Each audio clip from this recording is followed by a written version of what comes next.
like this.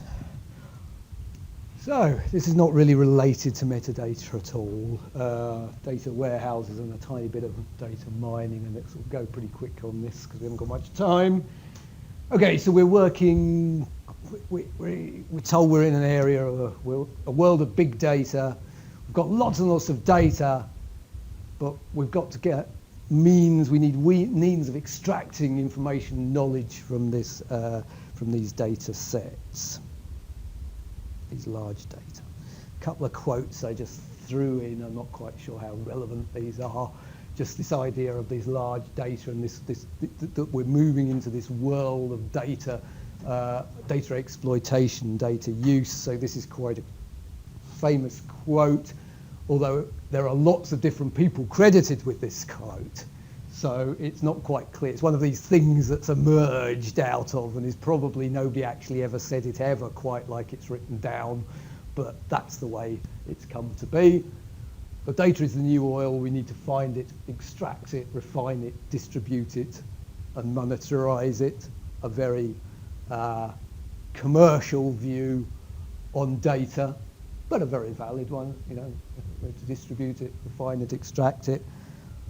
I prefer the contrast. David McCandless, who's one of the leaders of, you might have heard him, of the data visualization area. He says data is the new oil. No, data is the new soil. And I think what he means by that is that data itself is not the product particularly of the data age. It's the material from which we make things and create things. So we grow, the data allows us to grow and make new things. The data in itself is perhaps not the most, they're essential, but it's the stuff we make from the data rather than the data itself that is more important. So really two approaches to just kind of the ways people try to get a grip on this proliferation of data and try and get a handle on it and think, and this is just two approaches to doing this. One is the process of data warehousing, and the other one is data mining or exploratory data analysis. Just definitions. Start with data mining. Data mining is the attempt. The aim of data mining is to make sense of large amounts of mostly unsupervised data in some domain. It's trying to explore the data in databases, trying to get a sense, a feeling for the relationships and the patterns in large data sets, often data sets that contain various different types of data types that have been brought together to make some kind of decision-making process, to help in some kind of decision-making process. Data mining is particularly a business-orientated undertaking. The whole literature of data mining revolves around, either revolves around databases or business applications of databases. But it's also used in other domains, and so it's not exclusively in business, but a lot of the data mining literature is related to business uses of databases. It requires, because it's about understanding and discovering and understanding patterns in data sets, you need quite a good understanding of the domain of the data in which you're working. So you don't have, so a data miner, a database expert is not a good person necessarily to be able to do the data mining. You need both experience of the database itself, knowledge of the database, but also the working environment. So somebody who stands between with 1 foot in the IT industry and 1 foot in the domain, with maybe planning or whatever you do, business domain, is the kind of person you want to do it. It's highly graphical and as numerical as an undertaking. It's also known as all these different kinds of things. It's one of these things that are more slightly amorphous, that has lots of different, has had lots of different definitions, called lots of different things over the years. Business intelligence, data dredging, data archaeology. To me, it's just an example, a type of exploratory data analysis. Exploratory data analysis is just using visual and numeric tools to explore data sets. Software, well, there's both commercial and open source software, so if you want to have a look up and see, well, what are these bits of software called data mining? What do they actually look like? How do they sold? How are they advertised? Well, here's IBM Intelligent Miner is a good one to look for a commercial application. If you're the Mondrian system is a open source data mining tool. I've never used either of ones, but it's good to have a look at the websites. It's a good place to have a look and see what they do. So, as I say, data mining to me is a form of exploratory analysis. So this slide just compares exploration of data versus inferential analysis. Two different approaches to discovering knowledge. So the inferential analysis is what you could call classic scientific analysis. You have a hypothesis. It's hypothesis driven. A hypothesis being a statement that you want to test whether it's true or not. In fact, all you can ever test is whether it's false. You can never actually test whether something is true or not. You can only test whether it's false. So you have a hypothesis. I think that the relationship between these two variables is positive and linear, something like that, for this reason. You tend to go out, collect data. You may collect field data. You may gather secondary data from other sources. And then you undertake some kind of statistical or formal test to test whether the data confirms or rejects your hypothesis. And you tend to use, especially if you're collecting data in the field, you tend to try and use the smallest data size that gives you sufficiently confident estimates in your results. You don't want to collect 10 times more data than you need to prove or disprove your hypothesis. So that's your classic scientific approach. But we're living in this world with all this data. We don't necessarily have hypotheses. We may have hypotheses, but we may not have hypotheses about the patterns that actually exist in the data. Exploratory analysis is a way, often, of creating hypotheses. How do you come up with hypotheses, ideas? Well, they come from personal experience, they come from reading other literature, but they also just come from exploring and discovering and noticing how things relate to each other in the world. So this exploratory analysis is a way by which hypotheses can be generated and then tested in inferential analysis. So it tends to be data-driven, or it is data-driven. You're exploring the patterns in the data, looking for patterns in the data. Data sizes are often quite large, whereas they're potentially quite small here. And the user uses visual and numeric tools to find pattern in the data and build simple models that describe the data rather than testing particular ideas. So it's a different approach compared with inferential approaches. So this slide is the sort of attempt to connect data warehousing to data mining. So first of all, you need a problem, some kind of problem area. Then you need data relating to that problem, that question. Ooh. Yeah.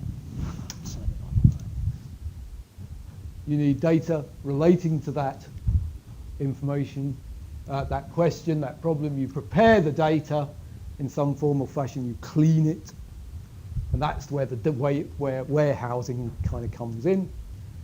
And then you undertake your data mining, which helps you understand the problem better, which may lead to you collecting more data, etc., etc., etc. You may discover patterns and then you may use inferential statistics to test those patterns, to confirm those patterns, and then of course you may use the knowledge that you've gained through the data mining and inferential statistics to take action. Now, remember, we're kind of taking this from a sort of business environment, from the context of a business system. Although this is applicable in any area, but as I say, it tends to be, we're taking it from a business angle. So this slide shows two types of databases, the relationships between databases, business databases, and business operations. So databases can be divided into sort of two types. We have what is called online transaction processing. I hate this terminology, but it's just the terminology that exists. Or OLTP databases. These are the databases that are being used for everyday transactions. The Amazon, you're buying something on Amazon. You're updating a planning record in the planning department. This is the stuff that's changing day by day, minute by minute, hour by hour. This is your business database. This is your active, live business database. Now, the problem with active, live databases is one thing is the data is potentially changing by the second or millisecond in the case of something like Amazon. And the other thing is there's a lot of odd data in there. Somebody orders something from Amazon, then 5 minutes later they decide they don't want to order it anymore, so they cancel it.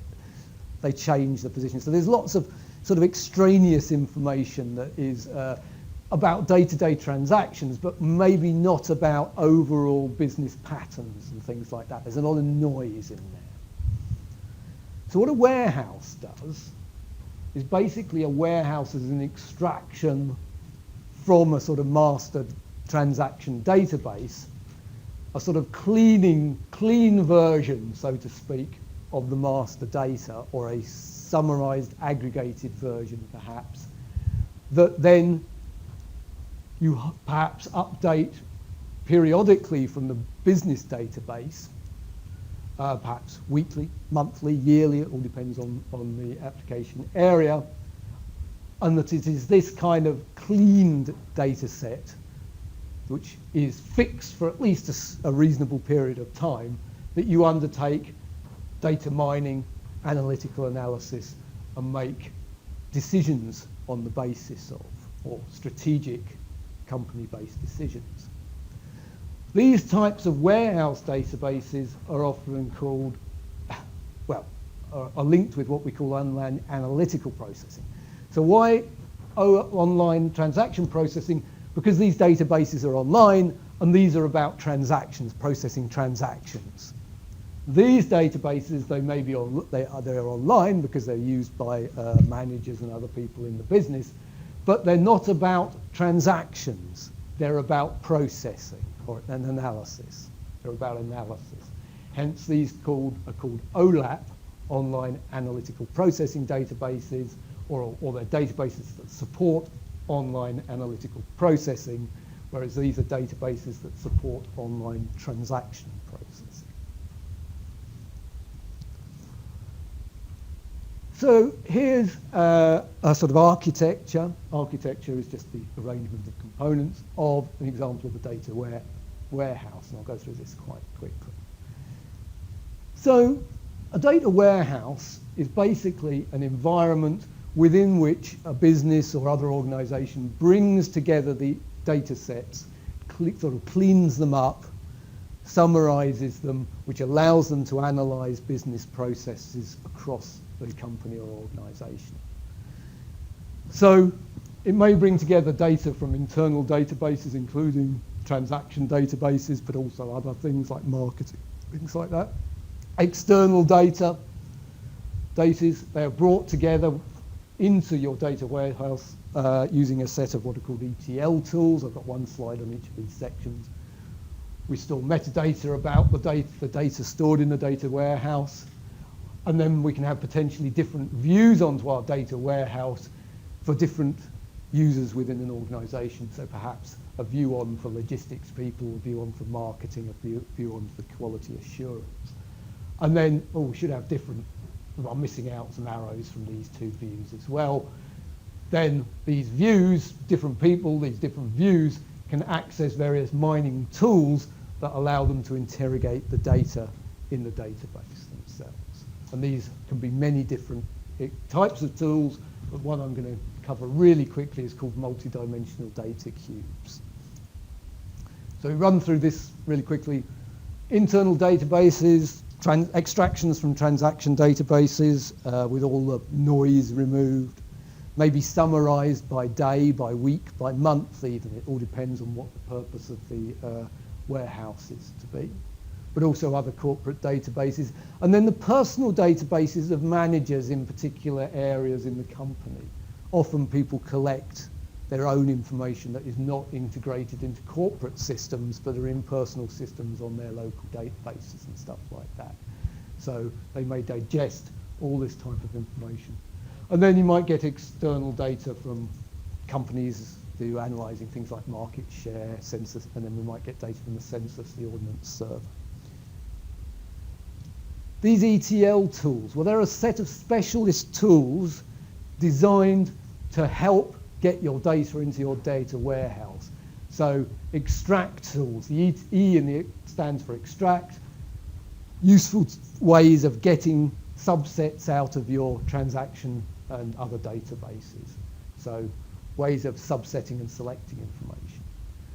Tools for helping transform that data into a consistent schema within your data warehouse. So translations between vocabularies, different vocabularies. So we looked at those metadata vocabularies, or different metadata vocabularies. You might need to do a mapping between the various vocabularies.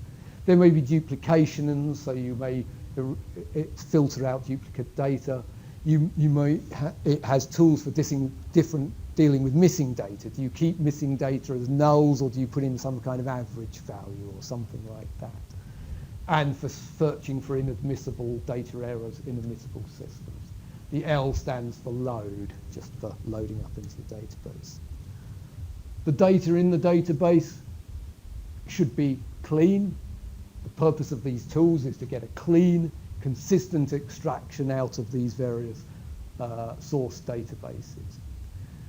The warehouse itself tends, compared with a transaction database, to be relatively static. It's maybe updated, is periodically updated. Also, another important difference between transaction databases and data warehouse applications is that these often include a lot of historical data that are no longer kept in the transaction databases. So Amazon may only keep an order for a month and then it throws it away from your transaction database. Everything, all the orders that have been fulfilled, it throws away, or it doesn't provide, or it archives them. Whereas for business planning and things like that, you need a lot of historical information, so it may include historic data. Often data is aggregated perhaps at a temporal level or a spatial level, different levels of aggregation. And they can be very large. They can be gigabytes to terabytes in size.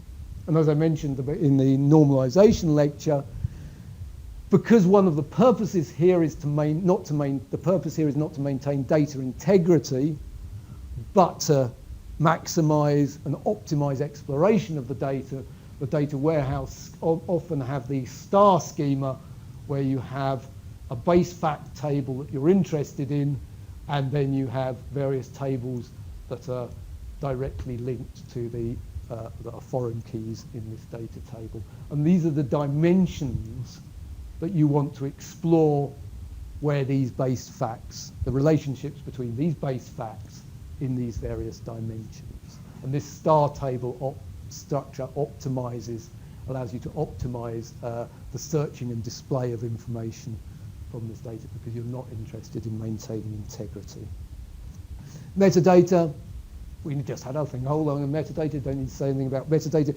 This is metadata on the data in your warehouse, not metadata that's copied from here. So it might be just copied from here if it's a direct copy, but chances are you've just put it through some whole load of ETL tools, and therefore you've got all the lineage, extra lineage information in your metadata here. Also maintains things like on database usage. Defined groups for various user groups. They may be by task or they may be by geography. So a regional view for the Northwest Regional Sales Force, something like that. Then we have these mining tools. There are many, many mining tools that are available, but what sorts of activities? Well, this is just a list of every analytical process we could think of, but identifying outliers, descriptive statistics, means, modes, medians, things like that. Clustering algorithms, ways to find clusters in data, ways to summarize, aggregate data, classify data, find trends, do predictions, associations between various subjects. That list could go on and on forever. Stars and cubes. Okay, we've seen this. Here's our star database. One of the ways, we haven't got much time here. Each one of these we can think of as a dimension. And we can display those as a cube, 3 of those as a cube. So here we've got a dimension of products. Here's our product dimension. Here's our time dimension. And we don't have a cities one. It doesn't match up exactly. But if we had a cities dimension, we could do it like that. And this is one way. These data cubes are one way in which you can explore data in this star-like data structure. Just one. And it's particularly used in business environments.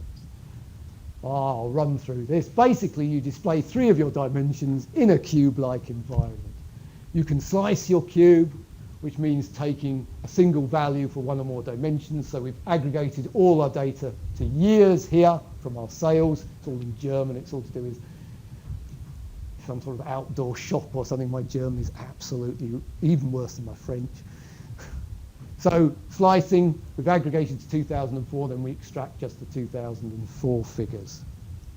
You can dice, which is just removing 2 or more slices on the same or different dimensions. Here we've sliced and removed 3 dimensions from I think that's the type of product, golfing things and outdoor things and accessories and things. So we can do dicing on it. We can drill or roll. This is to do with hierarchical classification. So here, outdoor, I'm not even going to pronounce that second word, but the outdoor activities is a class of products sold in the shop, but we can drill into that and click onto that level to get more detailed subclasses. So we're drilling down and getting more detail up, or we can roll up or drill up from the lower categories to the higher categories. So it's a hierarchical means of diving deeper into seeing more detail and then zooming out to see less detail. You can twist it around just for ease of visibility, which is a pivot function. So that's your basic data cube in about 2 minutes. However, that is quite a simple way of exploring attribute information. Data mining, exploratory data analysis can be hugely more complex and can use vastly more complex graphics. This is just one example which you might want to look at. This is using what's called a tree map, which is where you represent you split the geography into even units, which are represented by these blocks here, and then within these blocks you can color you color and size squares within the blocks to show the things like the prevalence of attributes within those blocks. So you can look up that one. This is an example from the Journal of Maps. I'm just putting this up as a contrast to that simple data cube, burrowing in, burrowing out. Quite simple exploration, very complex graphic visual explorations. Issues in data mining. Data, well, it can be heterogeneous, made of lots of different types of data sets. Some of those data objects can be very complex, and there can be complex relationships between complex data objects. Also, there's the problem of kind of sparseness. Once you start bringing different data sets together, you often find that there's gaps, there's these null values in these different data sets. And when you start bringing them together, those errors and missing data can multiply, which ends up with a very sparse overall data matrix. So you might start with thousands of rows of data, but because of the sparseness of the data in the different data sets, by the time you join them all together, you end up with a few hundred. And I've experienced that with ecological data sets that I've tried to put together. Then there's these so there's data problems, but there's also user and methodological problems. So users of these systems have different experience and different mental models of how the system works in the world and how computers work. We've got to find ways of incorporating that background knowledge into the computer systems. We're dealing with mining at different levels of abstraction, that rolling in, zooming out business on the data cube. You're exploring patterns at different levels of abstraction. We've got lots of different types of data sets, so we need one simple way of querying across those multiple data types, potentially. Obviously, there are issues on how we visualize this information, how it's best presented, how we handle how noise and incomplete data is presented. And then just to finish off, we have the interestingness problem. We see patterns, but which ones should we be interested in? A couple of other issues on performance before we get on to interesting. So efficiency, scalability, normal computing things, and then a few social things to think about. Who has access to this information? Always an issue with IT technologies. Is it only accessible to a few, and therefore what power relationships are established? So for example, in a corporate environment, the managers have access to this data mining technology to make their case. Do the workers and the unions have access to that same information to make their case? There's a question about, of course, whether they should or not. Accountability as well. People are making decisions on the basis of these things. Well, most of these patterns, unless you come up with a statistical test as to whether the pattern is real or not, most patterns are sort of not proven. There's in Scottish law, in English law you are guilty or not guilty. In Scotland, you are guilty, you are innocent, or you're not, or the case is not proven. So you've got an idea that something's there, but you can't prove it's the case, and you're making decisions on the basis of that. Also, you may be making decisions on the basis of the output of some sort of grey box, black box machine inference. So you chuck your data into some neural network that comes out with an answer. Neural nets are exceedingly good at optimizing, coming up with optimal solutions, but you just never know how it got to the optimal solution in the first place. So you know you've got a good answer, but you hope you get a good answer, because you usually do, but what's the justification and the rationale behind that argument? Well, you haven't got one. You've got it that we threw it into this neural net and it gave us that answer, and that answer is likely to be a good one, but we can't say why it's likely to be a good one. And then there's sort of normal things about data security, integrity and privacy. You're maintaining this in an alternate version to your transaction database. You've still got issues of security, integrity and privacy. Oh, God, really quickly, interesting or not? Many patterns we found which are interesting. Well, novel patterns are interesting. Understandable patterns are interesting. A pattern that is not really understandable, but you see something blob, a giant blob, you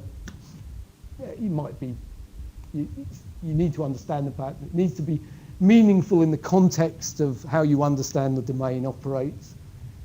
And you need to be able to, useful. Can you do anything with this information or not? If you can't do anything with that information, to a certain extent, it's not worth bothering with.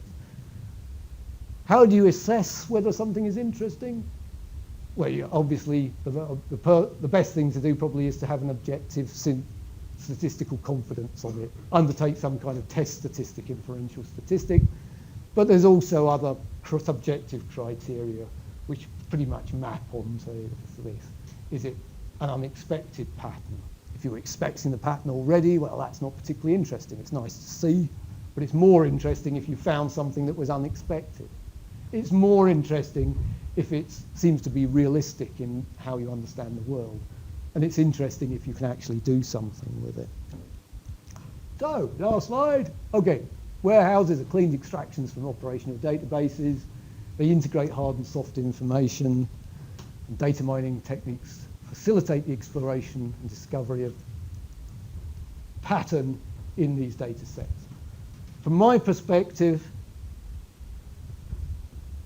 data mining is just an example of exploratory data analysis, or let's say it's got an awful lot in common with exploratory data analysis, which is just the use of visual and numerical techniques to explore data sets. But it's as much about emphasis as anything else. So data mining emphasizes the database. It's database people who get excited about mining the data in their databases, and it also has this accent to, or is also biased towards the business environment and business undertakings. And business is often separate, I feel, from other. Business is studied in business schools rather than geography schools. Yeah. So therefore it has this sort of separate existence to a certain extent. And that's, to me, where this idea of data mining has come from. Whereas exploratory data analysis, to me, emphasizes the visualization of the data rather than how it's stored and managed in the database, which is what warehousing and mining